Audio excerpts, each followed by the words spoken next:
Tell me, if you were able to pick one Super Saiyan transformation, which one would you choose and why? There are a grand total of 10 canon Super Saiyan forms throughout the Dragon Ball franchise, and each of them are impressive in their own right. However, when it comes to being the best, only one can claim that title. But what exactly does it mean to be the best in terms of Dragon Ball transformations, and how exactly does one go about comparing these forms? Well, power, versatility, and legacy are what I believe are what can be used to determine which form is on top. So join me as I discuss what each Super Saiyan form brings to the table, and what I think ultimately answers the question, which Super Saiyan transformation is the best. Starting off at the bottom of the list, we have none other than Super Saiyan Rage, and it shouldn't surprise anyone when I say that this form is trash. Introduced back in the Future Trunks arc, Super Saiyan Rage has the worst introduction in all of Super, as it came out of thin air and was never given any explanation on what the hell it's even supposed to be. Me personally, I like to think that Trunks' training with his father and the Supreme Kai allowed him to somehow tap into an extremely unpolished version of God Ki or something, but no, he just got really mad.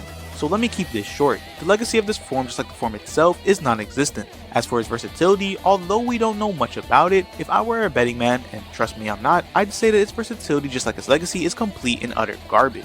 Moving on, its power is, well, it's alright I guess. So it has that going for it, and that's as far as I'll go with compliments. Final score, 8.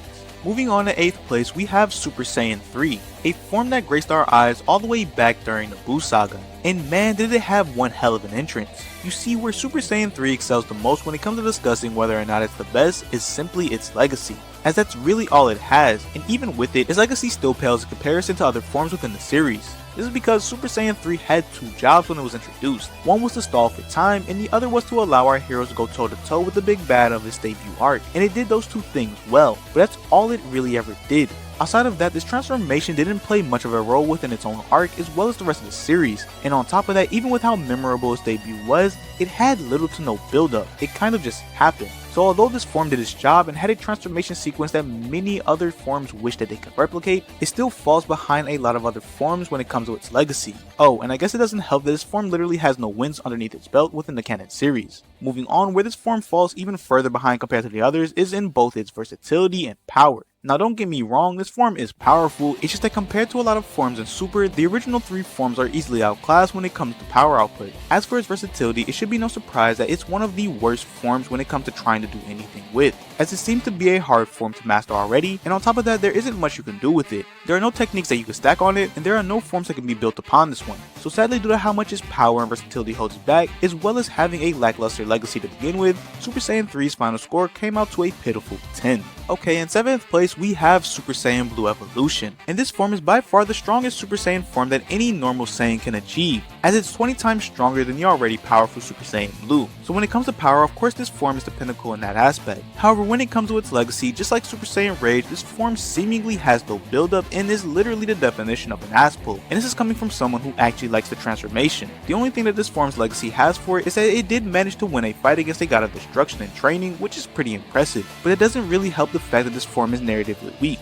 Moving on, the versatility of this form isn't really all that, seeing as just like Super Saiyan 3, there doesn't seem to be much you can do with it, as it's essentially the limit of the God Ki infused Super Saiyan forms, meaning that there doesn't seem to be anywhere else to go with it in terms of progressing it in any meaningful capacity. However, the one thing this form does have going for it when it comes to its versatility is how easily it is to wield, seeing as Vegeta was able to tap into it even when he was fatigued, something a lot of other forms can't do unless you extensively train with them. So in short, this form is extremely powerful, decently versatile with its manageability, and embarrassingly sad when it comes to its legacy.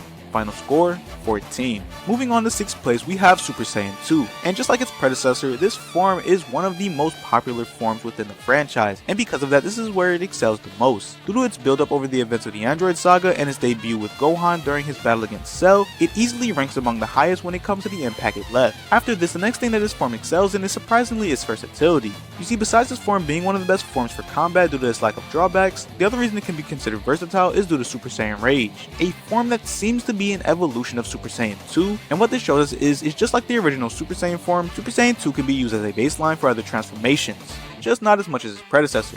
Now moving on to this form's power, although it's 2 times stronger than Super Saiyan, it sadly falls behind in terms of strength compared to the rest of the forms within the series. So although it has a powerful legacy as well as being decently versatile, it unfortunately gets held back by its power, leaving it with the final score of 17. Moving on to 5th place, we have the Berserker Super Saiyan forms, otherwise known as the Legendary Super Saiyan or Full Power Super Saiyan forms. This form is a unique transformation that only a few Saiyans have access to, and from what we've seen, they are extremely powerful. This form has been seen going toe to toe with Super Saiyan Blue and outright overwhelming it. Some example being Kale vs Blue Goku and Broly vs Blue Goku and Vegeta. So when it comes to its power, it's safe to say that these forms are some of the strongest. Now when it comes to this form's versatility, this is where we see one of its glaring issues, as the form isn't one that is easily controlled, and a lot of the time it sends its users into rampages. However, something that is interesting about this form's versatility is that it does have some variations and extensions, seen through Kale and Kefla with a controlled variant and a Super Saiyan 2 extension, so it does have some versatility, just not a lot. Moving on, the last thing we need to discuss when talking about this form is its legacy, and this is another category where this form excels, as due to where this form originates, it's bound to shake up the verse no matter where it shows up. On top of that, in the canon series, whenever it did appear, it stood out. In the Tournament of Power, when Kale shows it off, she becomes a threat that even Blue Goku had some trouble with, and in the Broly movie, Broly was so powerful with this transformation that it took a fusion to defeat him. So in short, this form is the most powerful to date when it comes to Super Saiyan transformations, and due to that, its legacy has been left in an alright state. However, due to its lack of control, its versatility is abysmal, and is the only thing holding it back. Final score, 18. Moving on, in 4th place we have Super Saiyan Blue, the form that almost has as much screen time as the original Super Saiyan, but none of its clout. Although this form is by far one of the most powerful and versatile, it still manages to be one of the most uninteresting forms to exist. Not only that, even with all the battles we've seen it in, its win-loss ratio is the healthiest, as it loses a majority of the fights it's been in, so in terms of its legacy, it isn't the best. In fact, it's probably one of the worst. However, this isn't the only thing that indicates whether or not this form is the best or not, because when we look at the power that this form has, it's extremely powerful, as it's 50 times stronger than Super Saiyan God, which is a form that's already formidable. So although it does lose a lot, it doesn't take away from how strong this transformation truly is. Moving on, surprisingly, this form is one of the most versatile forms within the series. Outside of it being a bit difficult to get the hang of, seeing as it took Goku and Vegeta a couple years to master it, the form has been shown to allow the user to use it in a plethora of ways. Super Saiyan Blue Kaioken, Perfected Super Saiyan Blue, the God Blue Switch, and Super Saiyan Blue Evolved are techniques and enhancements that are only available to the user due to how versatile the original Super Saiyan Blue form is. So to sum this transformation up, it's one of the strongest and most versatile Super Saiyan forms. However, its legacy isn't and probably never will be as good as the previous forms before it due to a number of things.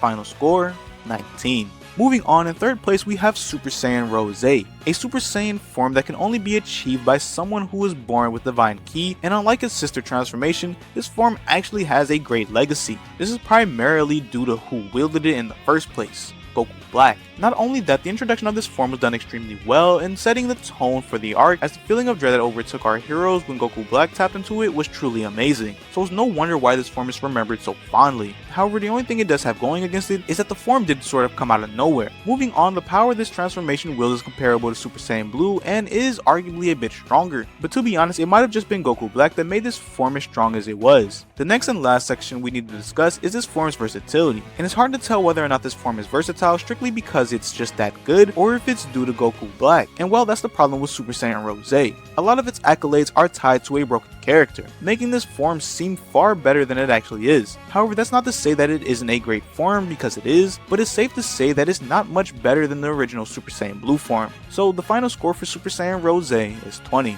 Moving on, in 2nd place we have the original Super Saiyan, the form that started it all. So it's no wonder why this form ranks so high. You see, this transformation is by far the most popular transformation within the series, and due to that, a lot of people would automatically think that it's the best form within the series. And although it can be argued that this is true, this form unfortunately lacks in certain areas where other forms excel. When taking a look at this form, the greatest thing about it is its versatility and legacy. Introduced in DBZ, this form was achieved by Goku during his battle against Frieza, and everything about it was perfect. It was built up ever since the events of the Saiyan Saga and finally appeared when our heroes needed it the most, and due to that, it cemented its legacy within the Dragon Ball universe. Moving on, the next thing that we need to discuss is its versatility. Within the series, the original Super Saiyan form has shown us that it might be one of the most versatile forms due to how easily one can wield it. This can be seen from the multiple versions of this forms that have been developed, grades 2 through 3, and the other thing that shows its versatility is how it's used as a baseline in order to achieve other forms. forms like Super Saiyan 2 and Super Saiyan Blue. Now where this form lacks in comparison to its contemporaries is its power, as out of all of them it's by far the weakest, which is no surprise since it is the very first Super Saiyan transformation. So due to how well this form was introduced and how flexible it is, its final score is a 21.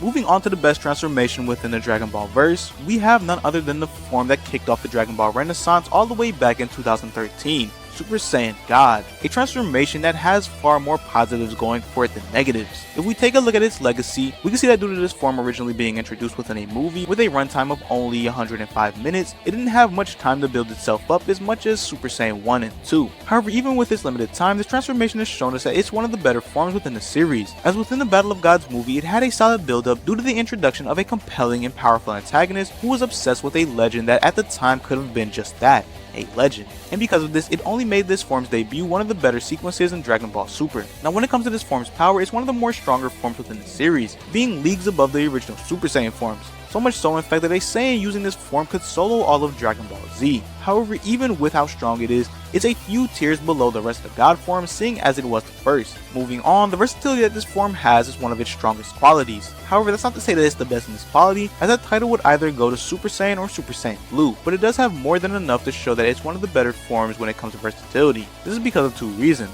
One, the form is needed in order to achieve Super Saiyan Blue, making it a form that can be built upon and is needed to reach new avenues of power. Two, from what we've seen, this form is extremely easy to master, which is pretty impressive if you think about how much power it provides, and because of how easy it is to use, we see things like the God Blue switch, which just shows how versatile the form really is. So in short, Super Saiyan God is one of the most powerful forms within the series that is easily mastered and is extremely adaptable, with a legacy that will be fondly remembered for years to come. Final score, 23. And there you have it, my rankings on what is the best Super Saiyan form within the Dragon Ball franchise. Let me know where you would rank each form and what is your personal favorite form. For me, it's Blue Evolve. Anyways, thank you to everyone that watched this video. I hope you have a great day. Peace, deuce, deuce.